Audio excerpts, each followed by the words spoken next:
Husband forced to make a difficult life support decision after his wife fell in a coma.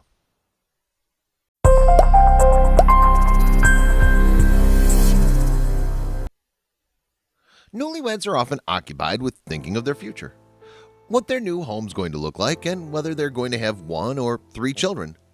There's nothing more beautiful than sharing your life with someone and getting to make decisions that change both of your lives for the better. Unfortunately, things didn't go the right way for Ryan and Jill Finley. The two got married in Oklahoma and lived a peaceful life until an unexpected medical condition got in the way of their happiness. Ryan soon found himself in front of a new challenge, but the decision he had to make was nowhere near the kinds of decisions newlyweds are usually occupied with. As his wife fell into a sudden coma, Ryan had to decide whether it was time to let go. You won't believe the extraordinary events that took place later on. Keep watching to find out how this seemingly tragic story ended.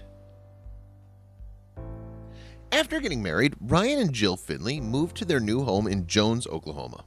They got along very well, and just like most newlyweds, they loved spending as much time together as possible. They spent time relaxing at home every chance they got, including weekends, which were their happiest days.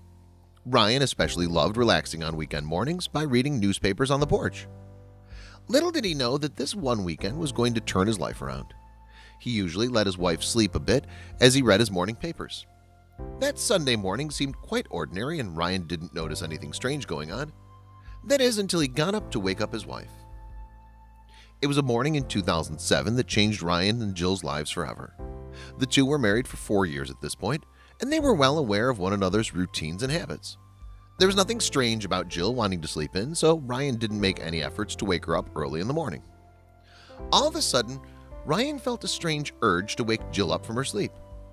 Even to this day, he's not sure what prompted him to get up at that very moment to wake up his wife. However, he's thankful that he did so, because no one knows what could have happened if he hadn't gotten off the porch back then. When he was asked later about why he got up to look for Jill, Ryan said, "I can't tell you why, but I just felt that I wanted to wake her up that day." It was May 26, 2007, and Ryan casually walked to his bedroom to wake up his wife, Jill. However, he was shocked to find out that she wasn't responding at all. At this point, he'd tried everything from yelling very loudly to even shaking his wife to wake up. Unfortunately, none of it made any difference because Jill was not waking up. It was then that Ryan noticed that his wife was not even breathing. Ryan was in a state of shock when he realized that his wife was not conscious at all. However, he tried to keep his mind calm as he knew he had to take action. He jumped to the phone and dialed 911 as quickly as he could. While waiting for the ambulance to arrive, Ryan lifted his wife out of bed and placed her on the floor to perform CPR. Luckily, Ryan went to a CPR course about a decade before the tragic event. He remembered his training and tried to help Jill breathe again. Even though he never even performed CPR after the training, he tried everything he could to help his wife, who was still not responding. Ryan later described that it felt like forever. It felt like hours while he was waiting for the ambulance to arrive. It took about 15 minutes for the meds to arrive to take over. The team quickly took matters into their hands as Ryan stood by the side, hoping that his wife would be okay.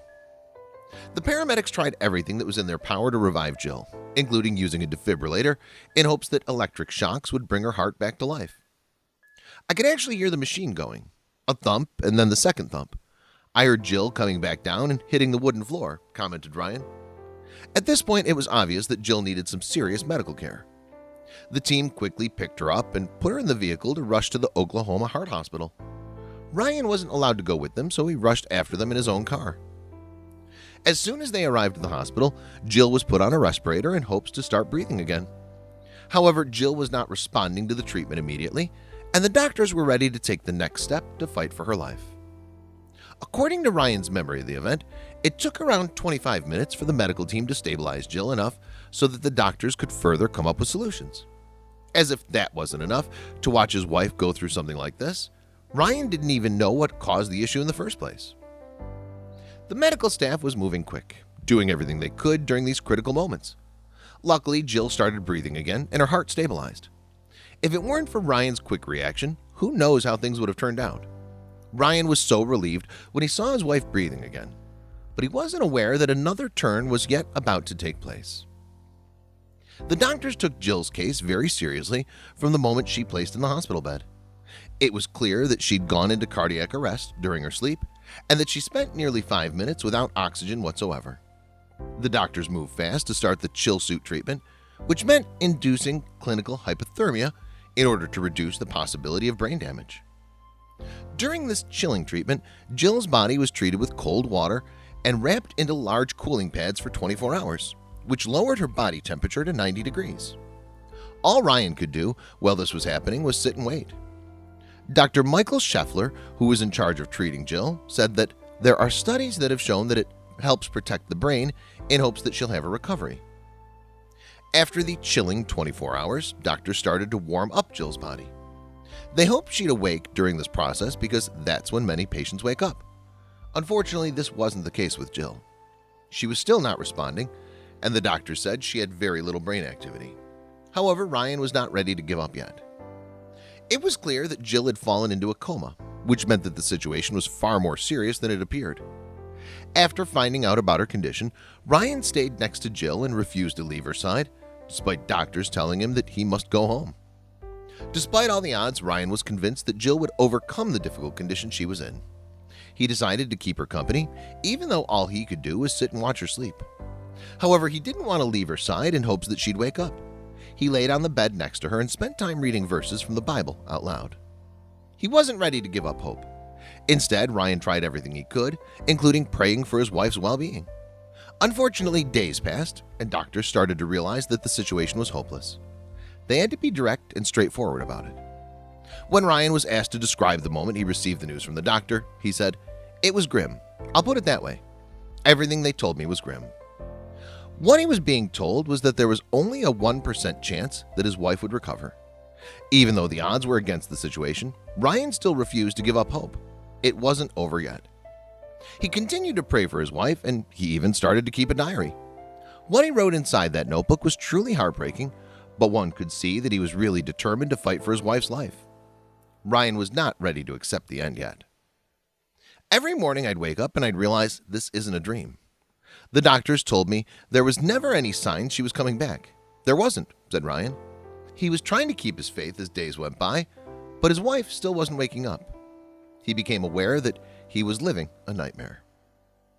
Despite all the hope that Ryan had, he was aware that even if Jill survives, odds are that she'd remain in a vegetative state and be unable to recover fully. Either way, he was definitely not expecting the outcome that took place afterwards. Despite all doctors' attempts to bring her back to life, Jill spent a total of 14 days in a coma. Her friends and loved ones slowly started to realize that there might not be a happy ending in his story. As time went by, her condition was not improving at all. It was already difficult enough to live knowing that his wife's in a coma. However, the decision Ryan was about to face proved to be the hardest one he'll ever make in his entire life. Despite all the hope they had, Ryan and Jill's parents knew they had to think about the final outcome. Ryan found himself hopelessly standing in front of the woman he loved. Unfortunately, she wasn't able to look back at him. Even though he couldn't imagine living his life without her, Ryan knew that Jill wouldn't want to live her life tied to the bed. He was then placed in a very difficult situation. As her husband, he had to decide whether to take Jill off life support, which would mean ending her life. Today could be the worst day of life. I essentially have to decide whether or not Jill will live. My soulmate, my everything. Ryan wrote in his diary. Ryan knew that he and Jill had never discussed what to do in situations like these. They never clearly agreed on what should decide in case one of them was in this situation. After all, you don't ever think that something like this could happen to you or your loved one. Luckily, Ryan remembered what happened when his aunt was hospitalized on life support. A few years ago, his family had to decide what would happen with her life. He remembered that Jill commented on the situation and said, "I would never want to live that way." The clock was ticking and Ryan was facing the pressure of having to make the decision soon. Ryan took time to consult with Jill's family, and they all agreed on the final decision. They believed that Jill wouldn't want to live that way. The moment came and Ryan made the decision to remove his wife from life support and thus say his final goodbye. Jill's family agreed with the decision, and they requested a court order to initiate the process. When he looked back on the situation, Ryan said that he faced the hardest decision of his life. He also added, "You don't think when you're 31 years old that you'll have to be doing this with your wife that's 32. The time came for the doctors to explain Ryan and Jill's family what was going to happen after they take her off life support. Even though no one can truly prepare you for that moment, the doctors explain that death would not come right away. In some cases, patients demonstrate reflexive moments or even make sounds. This period is referred to as the last rally. Ryan and people who were closest to Jill came to say their goodbyes. Once they did, the doctors turned off the machines and took Jill off life support. Ryan prepared himself for the worst as he watched his wife being taken off the machines that were keeping her alive. However, he was not expecting what happened next. It was June 9th, 2007 when Jill was officially removed from life support. Her whole upper torso would just kind of shift a little bit, and then the mumbling would start. When they started, I left the room. I physically got sick, said Ryan, admitting that it was just too much for him. The doctors tried to keep Ryan calm, but he couldn't stand the situation he was in. After all, watching someone you love taking their last breath is the last thing you want to happen in your life. Ryan was unable to go back in the room until a nurse rushed and called for him. He was not expecting this news. Ryan returned to Jill's room around 11 p.m., which was about 5 hours after life support was turned off. He sat by her side and watched her mumble and move around. Judging by what the doctors had told him, Ryan believed he was watching his wife's last rally. I thought that was it. That was the last rally, said Ryan when he looked back on that terrible moment. However, he tried to understand what Jill was saying, and it quickly became clear that what was happening was not the expected outcome. All of a sudden, Jill started to move and speak more coherently.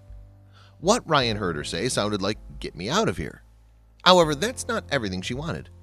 She continued talking and said, "Take me to Red's and take me to the Melting Pot," which were her two favorite Mexican restaurants. Ryan remembered that the doctors told him not to get his hopes up if she starts mumbling. However, he still tried to engage in conversation with her. He wanted to find out whether what she was saying was more than a reflex. Then he realized something extraordinary was happening in front of him. When Ryan started asking questions, Jill responded to each of them. She knew our dog's name, our cat's name, our phone number. She knew our address immediately, said Ryan. He was quick to capture the entire scene on video in hopes that something remarkable was taking place. Only a few minutes after Ryan was trying to accept the fact that his wife is gone forever, she started coming back to life. Nothing was certain yet, but Ryan was sure that what he was seeing was not the last rally. In fact, Jill's behavior was so extraordinary that even doctors were in shock. At this point, it became clear that Jill was waking up from her coma hours after being removed from life support. She was able to breathe on her own and even talk to her loved ones who sat around her. Her husband, Ryan, described the moment as truly euphoric. "It was, I can't imagine a feeling better than what I felt right then," said Ryan excitedly. "I kind of had to take a double take, and that went on for about 24 hours. I really couldn't believe it was happening. The 2 or 3 days prior, I was preparing for the worst, and the best happened. It was just like living in a dream for a day. And then it hit me. 'She's back, dummy,'" said Ryan. As days started to go by, Jill seemed to recover successfully. Doctors and the entire medical staff were amazed by her progress. It seemed as if she'd gone back to normal, as if nothing had ever happened. "All the doctors say I'm not textbook material," Jill explained in an interview. Just like most people who wake up from a coma, Jill didn't remember any of the events that took place. "I do remember the big shower they wheeled me into every day. Other than that, I don't remember anything." When she found out about the decision her husband had made, Jill made an unexpected remark. You might be shocked or disappointed to find out that your loved one decided to pull the plug on you, but this was not the case for Jill. After she learned that her husband had made this decision after her 2 weeks in a coma, she concluded that he made the right choice. "I would not have wanted to live like that, and so he did the right thing. He did. Because they basically told him I was going to be a vegetable. I was going to be lying there in bed, wearing diapers for the rest of my life, and that's just not me," said Jill. The doctors had no idea what led to Jill's astonishing and sudden recovery. However, they did know that she had a congenital condition that caused her heart to stop, and this happened during her sleep back on that tragic Sunday morning. Even though the doctors couldn't figure out what prompted her recovery, Jill seemed to know the answer. Jill claimed that her husband and God had saved her. "I honestly do believe that God answered the prayers. We had so many people praying for me, just tons of different churches and family and friends," added Jill. Ryan wasn't alone in his prayers, and all his efforts ended up paying off big time. Jill's family could not have been more grateful for the blessing they experienced. However, despite the miraculous recovery in the hospital bed, after 6 hours without life support, Jill still had a long way to go to full recovery. She had to relearn simple tasks, such as brushing her teeth or tying her shoes, let alone cooking or something more complex. Her medical recovery included a routine surgery through which doctors implanted a pacemaker for her heart. She then had to go to rehab and work with speech therapists. However, she was thankful for the chance she got, and she was willing to put effort into getting better. Ryan couldn't believe that he got his wife back. The two were by each other's side again, and they were happier than ever. After this shocking experience, they realized that they have no time to waste and that they have to make every second count. It's brought to life a whole new perspective. We look at each day so differently now. We just spend every minute that we can together. Going to the grocery store now, we go together. We go everywhere together, explained Jill. Besides having to work on her speech and fight short-term memory loss, Jill still thanked God for being so normal after such a miraculous recovery. "Pretty much I'm normal," she said during an interview where she recalled on the entire life-changing experience. During an interview with Today, Jill said, "One of our friends said, 'I'm so jealous, you guys are like newlyweds,' which made her and Ryan laugh. The whole incident brought them even closer together than they were before. Both of them now have a more positive outlook on life, and they look forward to each new day." Both Ryan and Jill had a lot of time to reflect on everything that happened in their lives. Surprisingly, Ryan said that he'd do everything the same if he had to go through this horrible experience again. "I think that's only human nature," he said, "but honestly, I wouldn't change anything." Ryan was later nominated for an Oklahoma Heart Hero Award given by the Oklahoma Heart Hospital to a local citizen who performed a CPR or an AED to save someone's life. After everything that's happened, Ryan never stopped looking after Jill. In fact, he's now paying more attention to her than he ever did before. After Jill's astonishing recovery, Ryan was so happy to have her back that he decided to fulfill her wishes. He took her to the restaurant she mentioned during the first minutes of her miraculous recovery, when she was waking up from a coma at the hospital. "There's still not a night that goes by that I don't wake up. I'll usually kick her, and if she kicks me back, I know we're okay," said Ryan when he was describing how he still worries about his wife at night. After everything that had happened, you can't blame him for being so concerned. Believe it or not, Jill was not the only one who miraculously recovered and came back to life. These cases occur more often than you'd assume. There's one story even more intense than Jill's, and it truly shows that the human body and spirit can overcome great obstacles. This is the case of Martin Pistorius, a 12-year-old who grew up in South Africa. He was just an ordinary, happy boy who had no clue that his life was going to take a massive turn when one day things began to change. It was in 1998 when Martin fell ill at school. He came back home with a sore throat, which didn't seem like it was something serious. However, doctors quickly found out the situation was far more complex and that Martin was dealing with an illness that would turn his entire life around, including the lives of everyone around him. Martin's symptoms seemed to be getting worse as time went by. Everything started with a simple sore throat, but it quickly evolved into a terrible illness that made him weaker and weaker each day. It wasn't long until Martin became unable to eat or sleep. Soon after, he began losing the ability to move. As time went by, Martin felt worse, and he was not able to move his hands or legs at all. Then his memory started to fade, and he slowly started to forget the names and faces of people around him. It didn't take long for him to fall into a vegetative state, which left his parents and family devastated. However, what was odd was the fact that doctors were not sure what was wrong with little Martin. They had assumptions and believed it was a case of cryptococcal meningitis combined with tuberculosis of the brain. But what they did know was that Martin was not going to recover and return back to normal.